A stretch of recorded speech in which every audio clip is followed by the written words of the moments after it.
toute la flotte très très différente.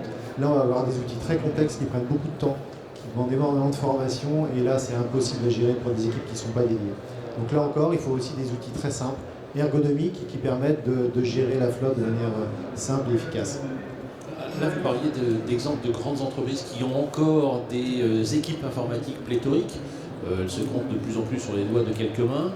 Du coup, est-ce que ça induit une segmentation dans le marché de ces outils entre les entreprises qui vont exploiter ces outils en on-prem et les autres? Est-ce que le SaaS change la donne sur ces questions-là? Alors il y a un point important là-dessus, c'est, je pense, j'abonde dans le sens évoqué à l'instant. Globalement, les OS mobiles, on a dit, on contrôle plus l'OS. Une mise à jour tous les 90 jours, hein. Qu'on soit dans iOS ou Android, c'est à peu près le rythme. Les plateformes de MM, c'est une mise à jour par mois, globalement, hein, chez les principaux éditeurs. Pour peu que vous ayez 2-3 OS dans votre flotte, on va dire du Samsung, en grande majorité bien entendu, quelques terminaux Apple et du Huawei ou un truc comme ça, les combinatoires en termes de gestion et de mise à jour sont très compliqués. Donc le release management et une excessive complexité là-dessus. Donc ce qu'on voit, c'est sur la majorité du marché, on voit quand même plutôt des solutions cloud où on délègue à l'éditeur le release management de la solution.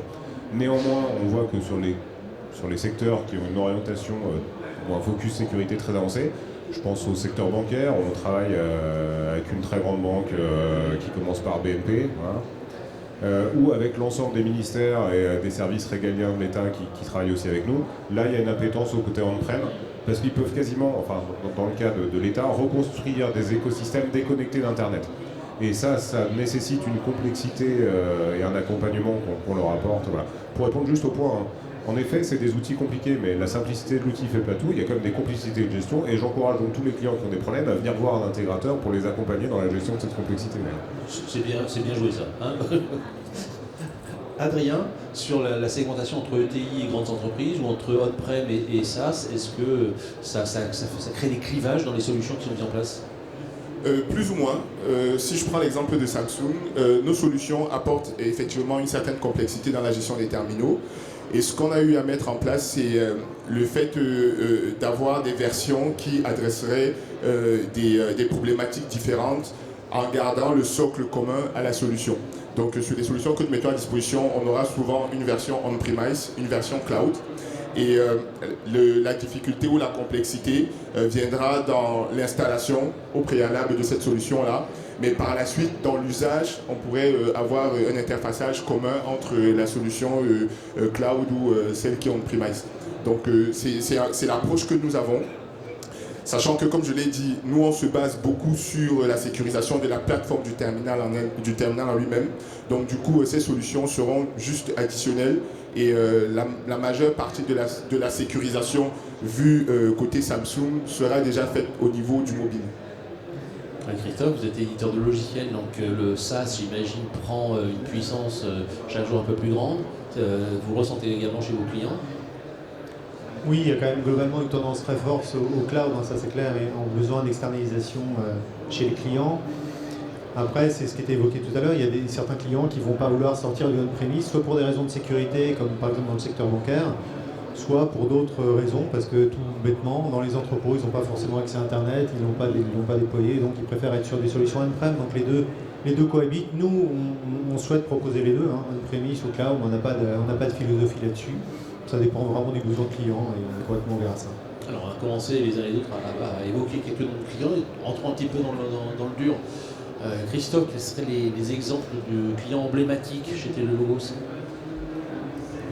Je prendrai le cas de l'ADMR, qui est une société d'aide à domicile.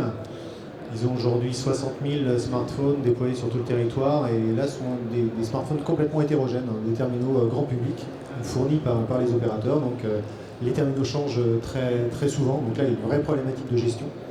Donc ils utilisent notre solution, et puis là encore un petit exemple de cas très précis. Eux, ils ont une problématique, ça va peut-être pas faire plaisir à Orange, mais de forfait. Ils veulent réduire le forfait parce que ça leur coûte cher. Donc voilà, ils disent comment on peut faire pour ça. Donc on a dans le logiciel la possibilité de piloter aussi, lancer ou piloter la 3G ou la 4G et pouvoir l'avancer uniquement quand c'est en Wi-Fi ou pas, sur les applications métiers importantes, ce genre de choses. Donc, la piloter pour réduire la consommation, pour que ça puisse rentrer dans leur forfait, même si effectivement, je suis d'accord avec vous, plus il y a d'usage, mieux c'est, mais là en tout cas, il va être un vrai besoin économique. Et puis là aussi, on est dans une flotte très importante avec une gestion globale, mais plein de fédérations, des fédérations locales qui veulent avoir une vision précise de leurs terminaux, donc une possibilité d'avoir du décrochage local pour voir uniquement ces terminaux, avoir des statistiques, etc.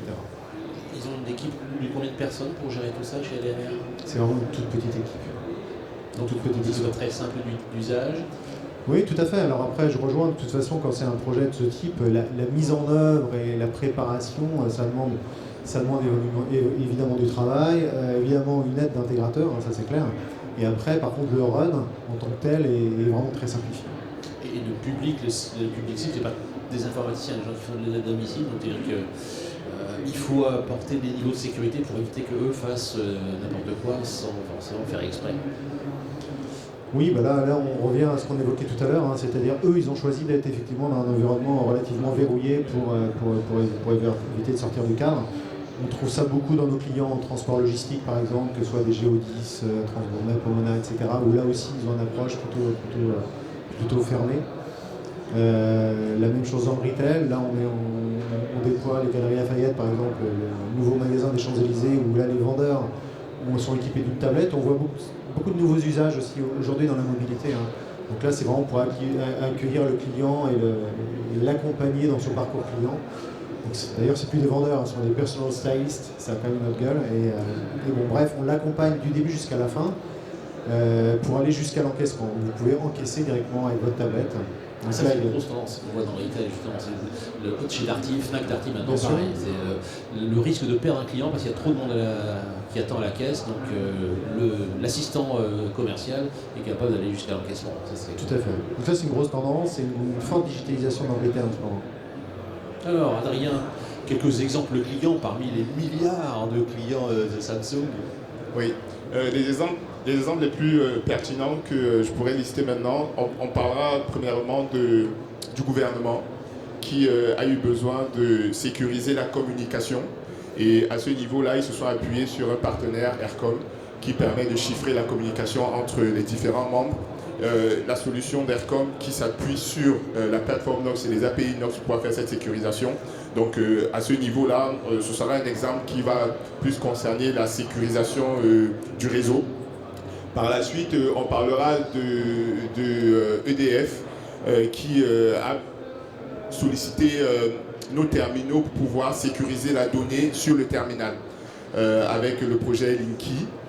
Ils ont eu besoin de terminaux sur lesquels ils auraient à collecter des données personnalisées des clients et il était nécessaire pour eux d'avoir déjà une solution qui a été validée par l'ANSSI.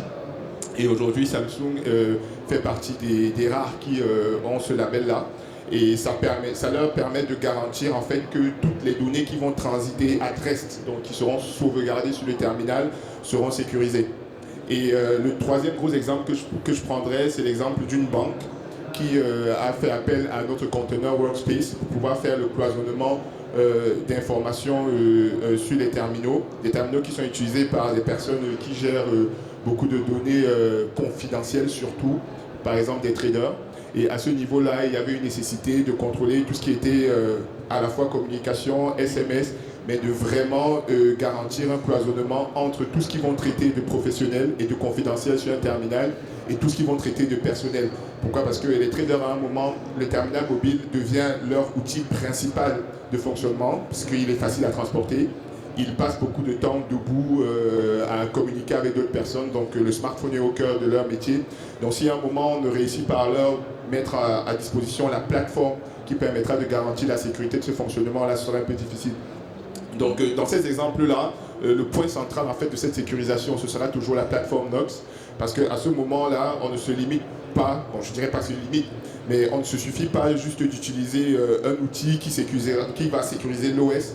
Il faudrait qu'on s'appuie aussi sur des composants physiques qui seront beaucoup plus, je dirais, restrictifs qu'une sécurisation juste logicielle. Donc, c'est les trois gros exemples que je pourrais avoir. Après, on a plein de petits exemples dans le SMB. Sachant que, au même titre que Télélogoz, on fait l'effort de mettre à disposition des solutions qui faciliteraient la prise en main sur ce type d'entreprise-là, qui ont une population pas très importante, qui ont souvent une seule personne qui s'occupe de l'IT, mais qui auront aussi des besoins aussi élevés que peut-être dans des grandes entreprises. Donc à ce moment-là, on a des outils comme Nox Configure, Nox Manage, qui leur permettent de prendre en main très facilement cette discipline qui est la sécurisation et de pouvoir appliquer les bonnes couches où elles devraient aller. Jean-Baptiste, j'imagine que chez Orange, il y a aussi quelques petits exemples clients qu'on peut citer. Tout d'abord, je suis quand même très content que Samsung cite ces deux plus belles références, qui sont des références communes, hein, parce qu'au-delà de Nox, qui est le point commun, c'est le même intégrateur qui est Orange sur le gouvernement et sur C'était Enedis. pas prévu, mais bravo. Je suis très content de le voir. Donc moi, je ne me serais pas permis de les nommer, mais voilà. Ce qu'il faut savoir, c'est Orange, comme on fait plein de choses, on n'est pas toujours identifié. Bon, on est quand même le plus gros intégrateur de MM en France. On a créé notre entité il y a 4 ans. Et aujourd'hui, oui, on est plus gros. Bon, voilà. Donc on a un certain nombre de clients, je ne peux pas tous les nommer là-dessus. J'ai parlé rapidement d'une banque qui commence par BN, où on gère 60 000 terminaux, l'ensemble des ministères régaliens, jusqu'à des clients beaucoup plus petits. Je pense à Quevilly Habitat, qui est une toute petite, un office HLM de Quevilly, quoi. C'est 60 lignes, mais ils ont une attaque informatique et on les accompagne dessus. Donc on arrive vraiment à adapter notre portefeuille de services et choisir la solution, in fine, qui va convaincre et qui va convenir à la fois au cas d'usage, mais aussi à la capacité du client. Parce qu'un client, si on lui donne une solution et qui doit appeler son support toutes les 2 minutes à chaque fois qu'il veut pousser une config, bon, et dans nous, ça nous coûte cher. Et deux, c'est pas forcément la meilleure manière d'accompagner le client dans la sécurisation. Il y a quand même une logique d'autonomie qui, à mon avis, est non négligeable. Donc oui, globalement, on a plusieurs comptes sur le CAC 40 importants, secteur bancaire, secteur public, industrie, etc. Puis sur l'ensemble du reste du marché, où on a aujourd'hui, je pense, 300 ou 500 clients en portefeuille et qui nous utilisent comme support pour les aider à exploiter au mieux leurs solutions. Alors pour plomber un peu l'ambiance, il y a un truc dont on n'a pas beaucoup parlé, c'est les malwares. Là on parle tous des ransomware, etc., des malwares qui maintenant sont polymorphes, on reconnaît de moins en moins avec des signatures. C'est une menace qu'on a sur les terminaux classiques. Moi je reçois pas loin d'une dizaine ou une quinzaine de pseudo-malware toutes les semaines. Ça arrive donc sur les terminaux. C'est une réelle préoccupation. Comment est-ce qu'on peut calmer un petit peu ce phénomène? Si je peux me permettre là-dessus, il y a quand même un point à avoir en tête.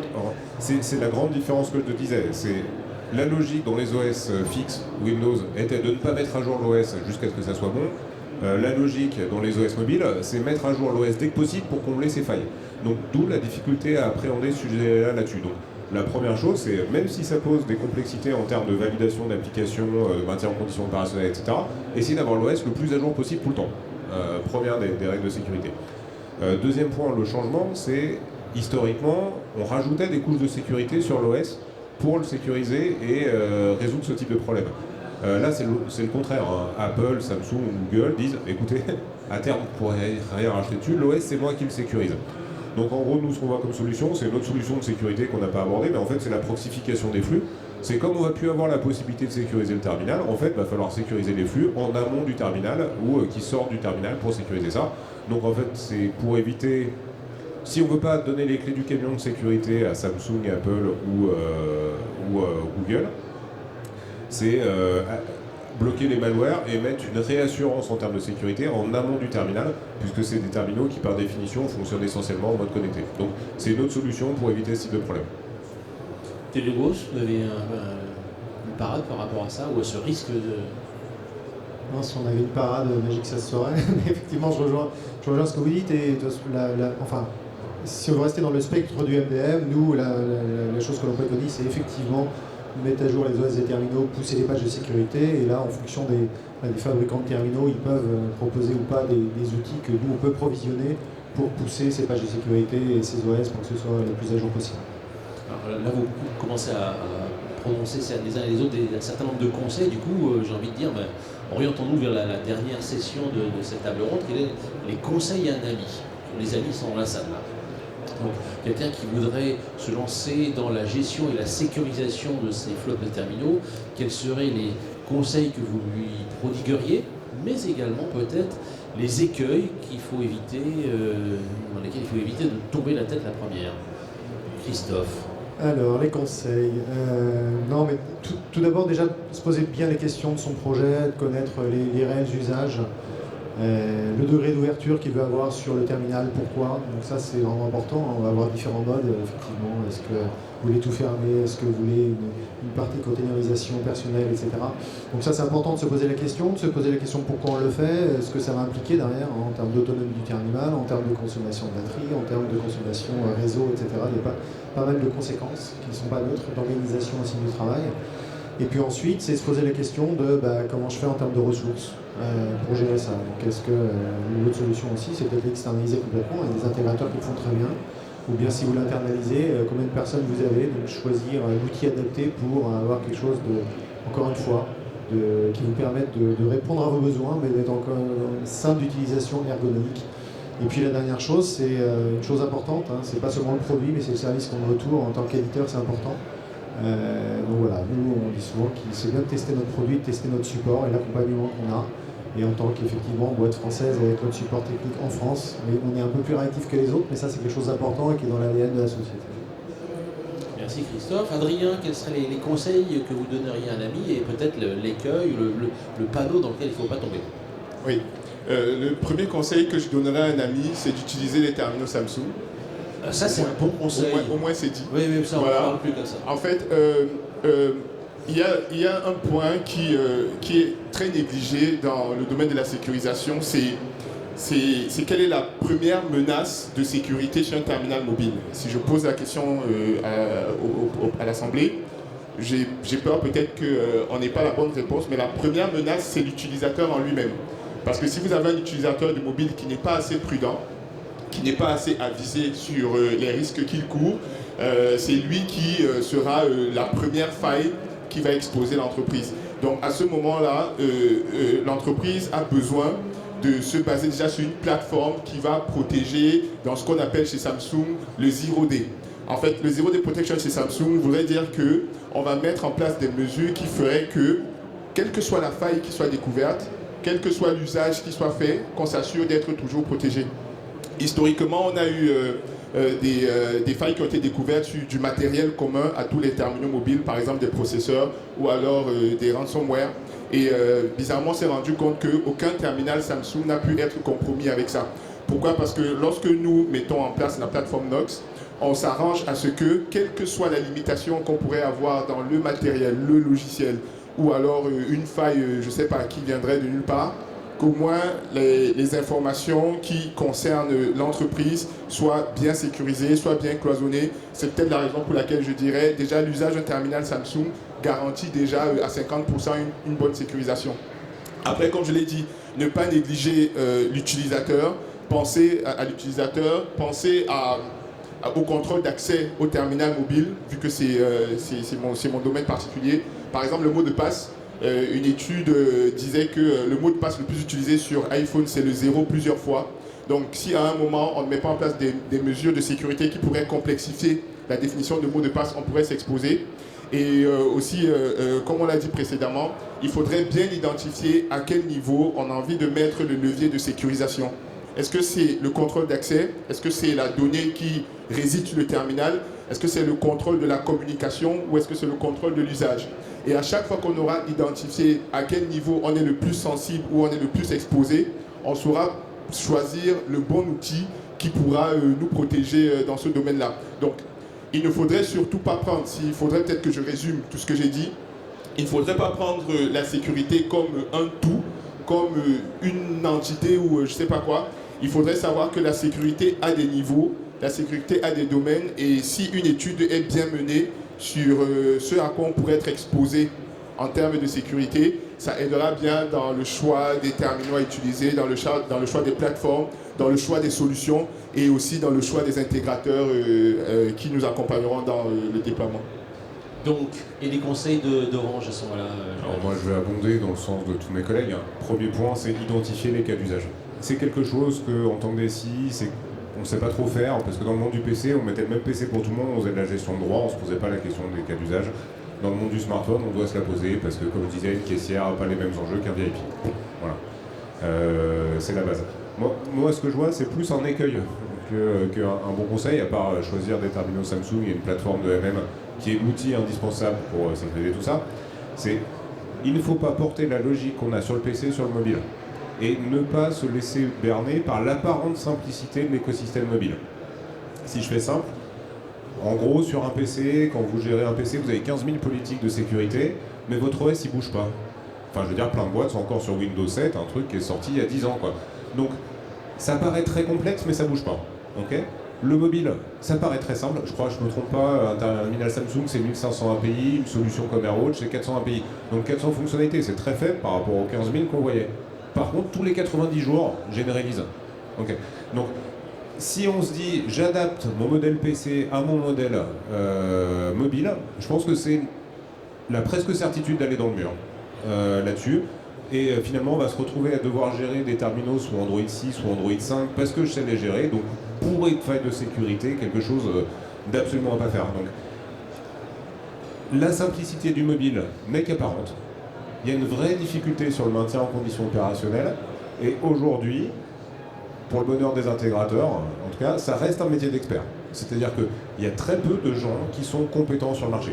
À mon avis, il y a 2-3 intégrateurs sur le marché qui sont capables d'appréhender ces sujets dans leur complexité, l'écosystème. On en fait partie, je connais un gros deuxième, et je ne vois pas vraiment de troisième, pour faire ça. Donc sur la place, il n'y a pas grand monde qui est capable d'accompagner nos clients sur le sujet. Bien, il nous reste quelques petites minutes pour laisser la parole à la salle. Et donc, je vais poser la question éternelle. Qui veut poser la première question? Alors, c'est à peu près toujours le même problème. Vous êtes timide. Vous n'osez pas poser la première question. Donc, on ne va pas la poser. On ne la pose pas. On va démarrer directement avec la deuxième question. Qui est-ce qui veut poser la deuxième question? Alors, soit vous étiez très clair, soit ils sont très timides. Qu'est-ce qu'il y a à voir de beau sur vos stands respectifs, messieurs?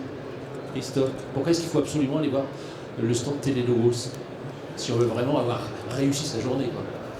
Si on veut vraiment réussir sa journée, bah écoutez, je vous ai dit tout à l'heure que notre solution, enfin j'ai mis en filigrane qu'elle était ergonomique, simple d'utilisation mais puissante, donc je vous invite à venir évidemment pour vous faire une démo et répondre à vos questions sur le sujet. À part ça, c'est un outil de MM, je n'aurai pas énormément de choses d'autres à vous présenter, mais effectivement vous pourrez voir de visu l'interface et le software.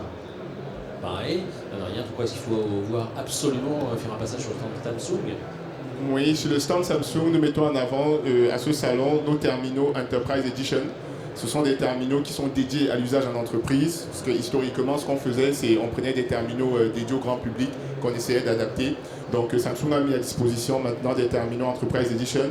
On met aussi en avant certains partenaires qui s'appuient sur nos API pour développer des solutions qui fonctionneraient à la fois sur nos terminaux durcis et sur nos smartwatches et créeraient de nouveaux usages dans le domaine du retail ou ailleurs. Donc je vous invite vivement à passer sur le stand Samsung pour voir ce que nous avons à proposer. Bon, donc du coup ma question, juste un point, donc en tant qu'opérateur je suis quand même capable de travailler avec d'autres opérateurs, hein, c'est ce que je disais en tant qu'intégrateur. Je vais choquer un peu et ruiner un peu, c'est qu'un outil de MM ça ne sert à rien et un smartphone ça sert à rien pour une entreprise, je pense qu'il faut être assez clair là-dessus. Hein. Le but d'entreprise c'est des gains de productivité, donc gagner plus ou dépenser moins. Donc nous ce qu'on choisit c'est de présenter des applications qui vont permettre aux entreprises d'avoir des gains de productivité. Dès lors que vous aurez ces applications, la partie gestion, déploiement des applications, sécurisation sera une conséquence et il faudra établir une stratégie. Mais partons déjà à la base, à l'usage. C'est un outil de MM ou une solution de sécurisation ne sert à rien si j'ai pas d'usage. Ces usages passent à travers les applications. Et si on comblait le delta, regardez dans votre vie de tous les jours, vous utilisez plus votre smartphone ou votre PC? Votre smartphone. Dans votre entreprise, vous devez avoir votre PC que vous bootez pendant 10 minutes avant de lire vos mails. Ok. L'outil de demain, c'est plutôt le smartphone que le PC en entreprise, à mon avis. Et il faut trouver les applications qui vont bien pour rendre ça rentable dans votre entreprise. Merci Jean-Baptiste. Écoutez, merci à vous tous, Christophe, Adrien, Jean-Baptiste. Bonne fin de salon. Et puis n'oubliez pas de passer sur les stands de nos trois amis. Bonne fin de journée.